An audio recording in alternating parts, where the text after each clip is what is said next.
नमस्कार दोस्तों, जैसा कि आपने लास्ट वीडियो में देखा था कि हमने BHIC 131 के पहले 5 क्वेश्चन पेपर के बारे में बात की थी। यह सैंपल पेपर 1 के पहले 5 क्वेश्चन थे। अब हम बात करेंगे इसके दूसरे 5 क्वेश्चन को लेकर के। तो आइए दोस्तों वीडियो को शुरू करते हैं, जिसमें आपको छठा क्वेश्चन देखने को मिलेगा। सामाजिक धार्मिक उथल-पुथल के मद्देनजर अबाहरी सोच की विभिन्न प्रवृत्तियाँ क्या थी? धार्मिक विचारधारा के विभिन्न स्कूल अलग-अलग विचारधाराओं का प्रतिनिधित्व करते थे। हम इसकी जड़ उस समय के सामाजिक धार्मिक उथल-पुथल के उपद्रव में पा सकते हैं। लोगों के धार्मिक जीवन में प्रमुख और प्रभावशाली भूमिका निभाने वाले 2 संप्रदायों के साथ-साथ विभिन्न स्कूलों की चर्चा नीचे की गई है, जिसमें आपको पहली हेडिंग देखने को मिलेगी आजीवक। कौशल के गुरु ने इस धर्म की स्थापना की थी, लेकिन मकलीन गौशाला इस संप्रदाय का नेतृत्व किया। पूर्णा और कुकुदा जैसे धार्मिक शिक्षक इस संप्रदाय से जुड़े हुए थे। यह संप्रदाय पुनर्जन्म में विश्वास करता था और भाग्य के शासन पर जोर देता है। इस संप्रदाय के अनुसार हमारा भाग्य जीवन की हर क्रिया को नियंत्रित करता है और इसे कोई नहीं बदल सकता। वास्तव में इस संप्रदाय का पुनर्जन्म में बहुत विश्वास है। उपवास और नग्नता के रूप में कठोर तप का पालन करने का निर्देश दिया गया है। उसके बाद आपको इसमें नेक्स्ट हेडिंग देखने को मिलेगी, जो कि है लोकायत। वे भौतिक में विश्वास रखते थे। इस स्कूल में सबसे प्रमुख प्रतिपादक अजीत केशमकल थे। इस एकता इस स्कूल की सबसे उल्लेखनीय मान्यता है। इस स्कूल के अनुसार मनुष्य मिट्टी से बना है और उसे उसी में लौट जाना है। इस स्कूल के अनुयायियों ने आत्मा को, अस्तित्व, भाग्य के नियम को और पुनर्जन्म को नकार दिया है। हम इस स्कूल को जैसा चाहो वैसा करो के नाम से जानते हैं। इसके अलावा यह स्कूल लोगों को सिखाता है कि खुशी ही जीवन का अंतिम लक्ष्य है। तो कुछ इस तरीके से आपको लोकायत देखने को मिलेगा। अब हम बात करेंगे संशयवादी धार्मिक विचारधारा के स्कूल की स्थापना संजय बोलापुत ने की थी। यह स्कूल किसी भी संवादी रूप से भी निर्णायक ज्ञान का पक्षधर नहीं है। यह स्कूल निश्चित रूप से कलाकार पर नैतिक कार्यों के प्रभाव से संबंधित है। शिक्षा का सार इस प्रकार प्रस्तुत किया जाता है कि लोगों को जन्म और पुनर्जन्म के चक्र में अपने मन और आत्मा को आराम देने का प्रयास करना चाहिए। इसमें कोई संदेह नहीं है कि इस तरह के विचार भारत की धार्मिक धरती पर जैन धर्म और बौद्ध धर्म को जन्म देने में मदद करते हैं। 2 प्रमुख और प्रभावशाली संप्रदाय जो ठोस रूप से उभरे और धार्मिक दृष्टि से लोगों के मन पर छाए, वे बौद्ध धर्म और जैन धर्म। इन धर्मों के मूल पंथों के बारे में यहाँ विस्तार से बताना असंभव है, हालांकि संक्षिप्त विवरण नीचे दिया गया है। इसमें आपको पहली हेडिंग देखने को मिलेगी, वो है बौद्ध धर्म। बौद्ध धर्म की स्थापना बुद्ध ने की थी। बौद्ध धर्म श्रम दर्शन की अनूठी विशेषताओं को बेहतर ढंग से दर्शाता है। यह धर्म किसी भी तरह के अधिकार में विश्वास नहीं करता है। इस धर्म के अनुसार इस ब्रह्मांड के निर्माण में कोई डिजाइन नहीं था और जब सब कुछ प्रकृति नियमों पर काम करता है। बौद्ध धर्म आत्मा के अस्तित्व में विश्वास नहीं करता, लेकिन यह कर्म के प्रभाव में विश्वास करता है।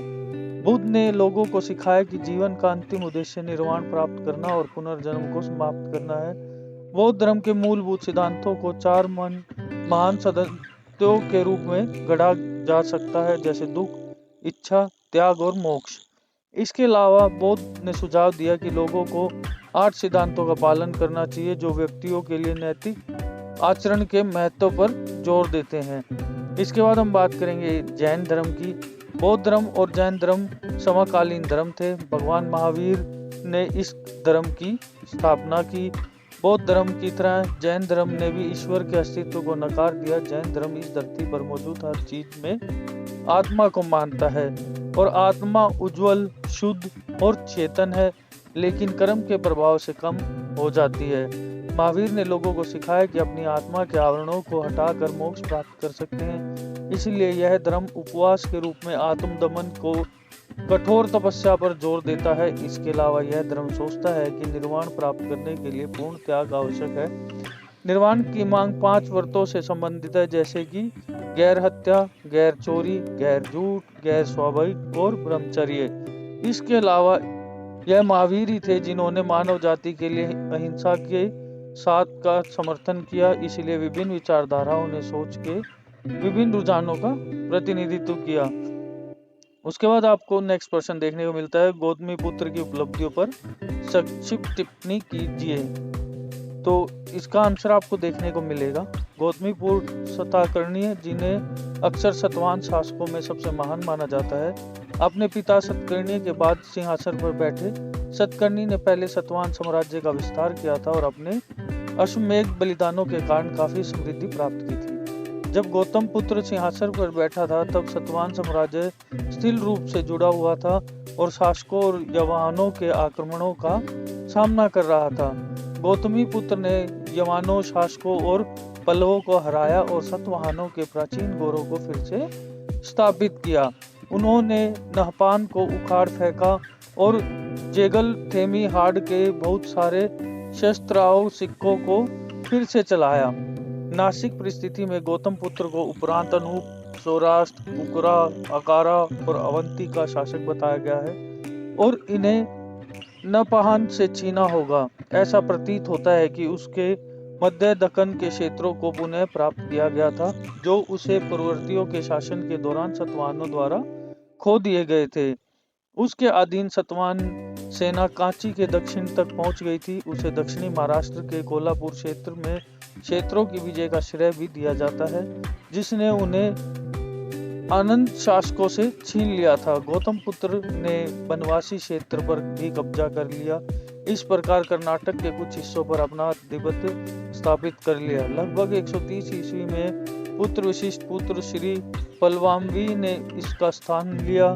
गौतमी पुत्र शतीकरण ने शलिवाहन युग या शक कैलेंडर की शुरुआत की, जो अभी भी गुजराती, महाराष्ट्रियन, तेलुगु और कन्नड़ द्वारा आयोजित किया जाता है। तो कुछ इस प्रकार आपको इसमें प्रश्न नंबर 7 देखने को मिलेगा। अब हम बात करेंगे इसके प्रश्न नंबर 8 की, जो कि रहेगा प्रारंभिक प्रायद्वीप भारत के इतिहास में स्थानीय स्तर पर राजनीतिक संरचना के रूप में नाडु के एक महान भूमिका निभाई है, व्याख्या कीजिए। इसका उत्तर आपको देखने को मिलेगा, पांड्य, पल्लव और चेर जैसे क्षेत्रीय राजाओं के उदय ने स्थानीय स्तर पर कुछ राजनीतिक संगठनों के उदय को भी प्रदर्शित किया है, जिन्होंने विभिन्न तरीकों से क्षेत्र की राजनीति को प्रभावित किया। उरनाडु नगरम और ब्रह्मदेव मुख्य राजनीतिक संगठन थे, जो राज्यों की राजनीति रचनाओं के रूप में कार्य करते थे और राज्य के कई कार्यों को अंजाम देते थे। निश्चित रूप से ये राजनीतियां संरचनाएं अलग अलग तरीके से बनी थी, लेकिन उन्होंने अपने कार्यों को कमोबेश एक तरीके से अंजाम दिया। इसके अलावा इस स्थानीय संरचनाओं की स्थानीय स्तर पर भी अपनी पहचान और उनके महत्व को राज्य द्वारा उसी समय पहचाना गया। ब्रह्मदेश से अलग था। नाडु के सदस्य बनने के लिए उम्मीदवारों के लिए कोई उच्च योग्यता निर्धारित नहीं थी। नाडु भूमि मालिकों से बना था। वे सदस्य जिनके पास भूमि थी, हम कह सकते हैं कि कृषकों ने नाडु का निर्माण किया था। इसके अलावा नाडु गैर ब्राह्मण कृषकों का समूह था और संबंधित गांव की गतिविधियों से संबंधित था। नाडु मुख्य रूप से नाडु गांव की सिंचाई सुविधाओं के निर्माण से संबंधित था। हर तरह से कृषि की व्यवस्था और प्रबंधन नाडु को सौंप दिया गया था। नाडु स्थानीय स्तर पर स्थायी विधानसभा के रूप में कार्य करता था, इसलिए इसके कार्य मुख्य रूप से नाडु गांव के कल्याण से संबंधित थे। इस कारण से नाटर, जो नाडु के सदस्य थे, समाज में एक विशेष दर्जा प्राप्त करते थे। कुछ इस तरीके से आपको इसमें क्वेश्चन नंबर 8 देखने को मिलेगा। अब हम बात करेंगे इसके क्वेश्चन नंबर 9 की, जो कि क्षत्रिय और ब्राह्मणों में क्या असमानताएं हैं। इसका आंसर आपको देखने को मिलेगा, रामकालीन साहित्य में क्षत्रिय सबसे शक्तिशाली और दशामान वर्ग थे। ब्रह्मवादी ग्रंथों में क्षत्रियों की तुलना योद्धा जाति से की गई है, जो वर्ण व्यवस्था में दूसरे स्थान पर है। हालांकि बहुत स्रोत उन्हें वर्ण व्यवस्था में सबसे ऊपर रखते हैं। वे ऐसे समूह थे जो सामूहिक रूप से भूमि के मालिक थे और उन्हें समाज का शासक माना जाता था। क्षत्रिय सभाएं समाज के अधिकांश सामाजिक राजनीतिक मुद्दों पर निर्णय लेती थी।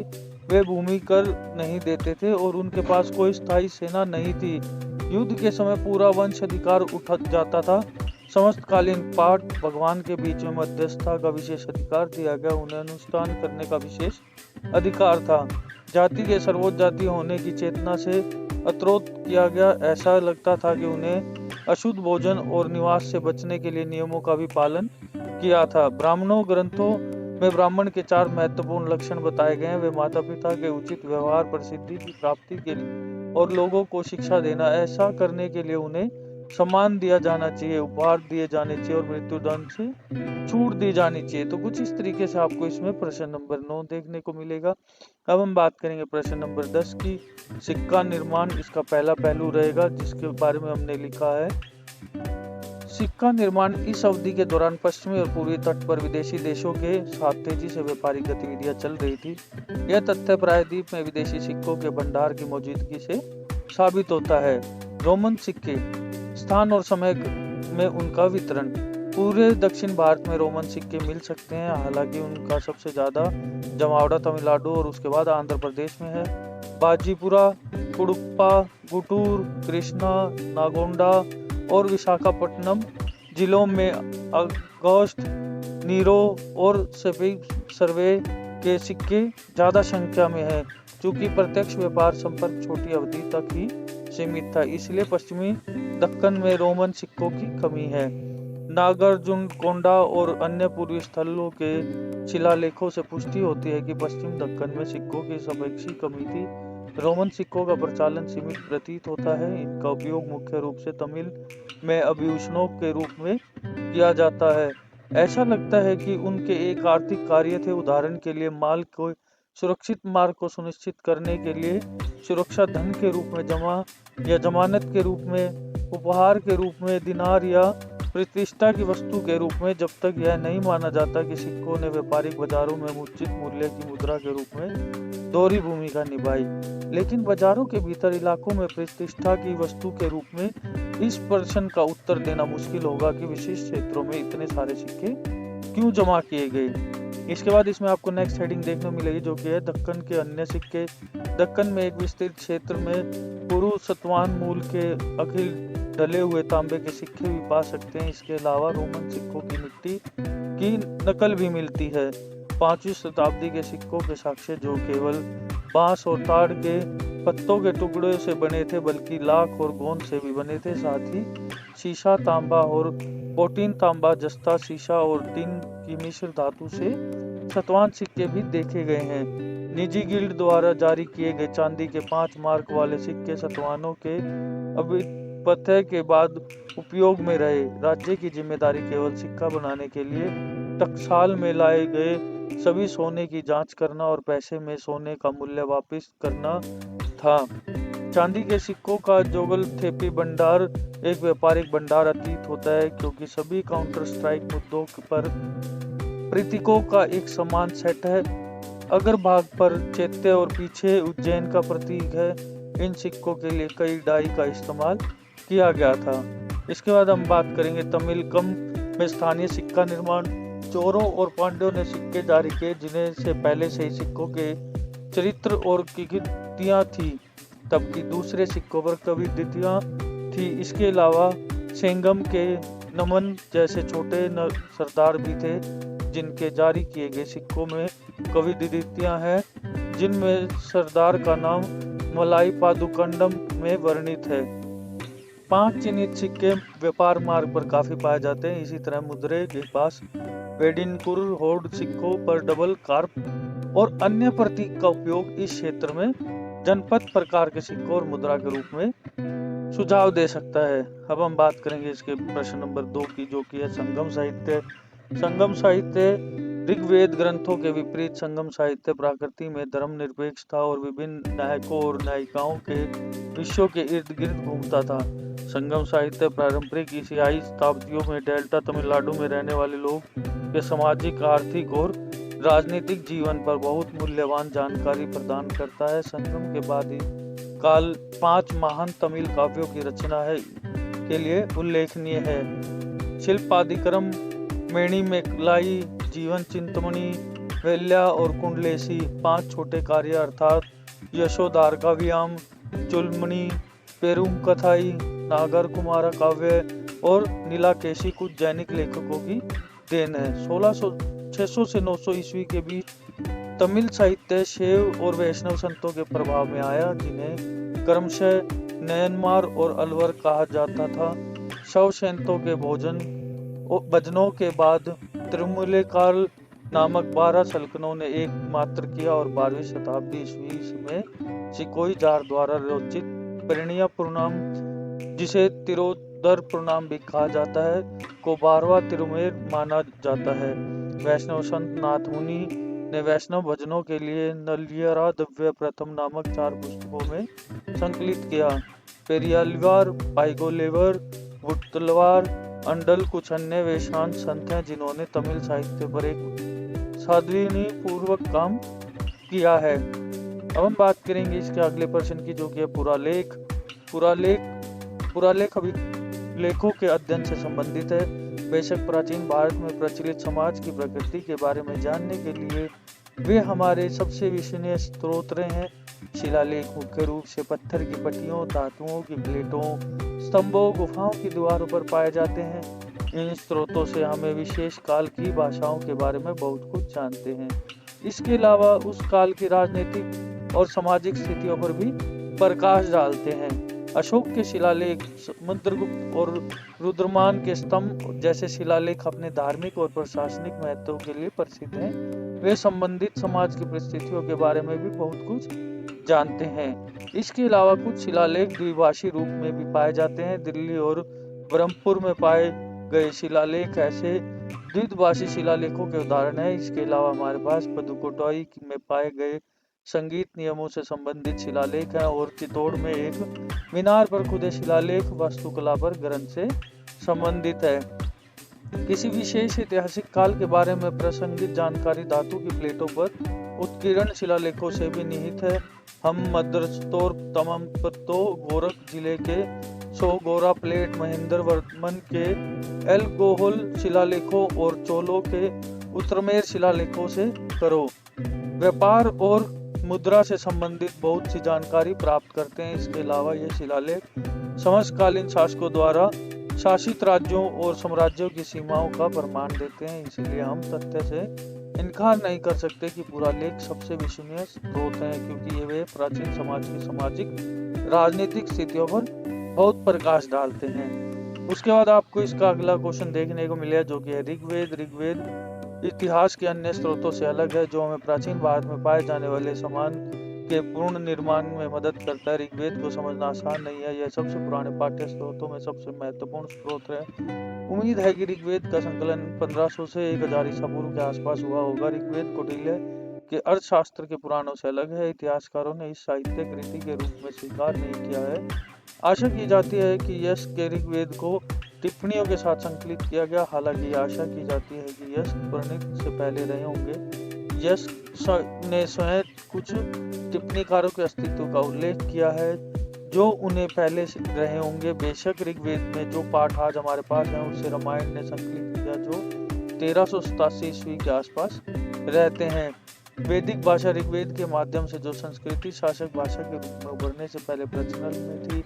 ऋग्वेद में ईश्वर की स्तुति 1028 सूक्त हैं और यह 10 मंडलों में विभाजित है। इतिहासकारों का मत है कि इन मंडलों में से पहला और अंतिम मंडल संकलित किया गया होगा और बाद में इस महान रचना को जोड़ा गया होगा।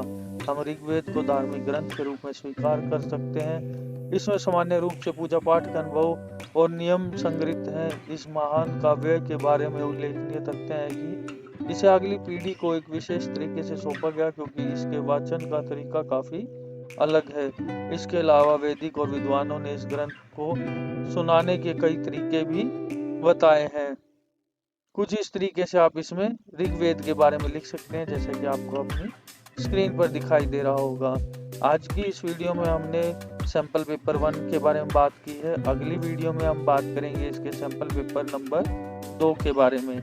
आपको मैं एक बार फिर से याद दिला देना चाहता हूँ, इसमें हमारे जितने भी दिए गए प्रश्न हैं उन्हीं में से ही आपको लगभग सारा क्वेश्चन पेपर देखने को मिलेगा। ऐसी हमारे स्पेशलिस्ट द्वारा कामना की जाती है। यदि आपको देखी गई वीडियो अच्छी लगी हो तो वीडियो को ज़्यादा से ज़्यादा शेयर करें, चैनल को सब्सक्राइब करें, ताकि आपको इग्नू से रिलेटेड सभी असाइनमेंट, सैंपल पेपर और अपडेशन की नोटिफिकेशन जल्द से जल्द प्राप्त हो सके। आपके द्वारा दिया गया एक सब्सक्राइब हमारे लिए बहुत ज़्यादा महत्वपूर्ण है।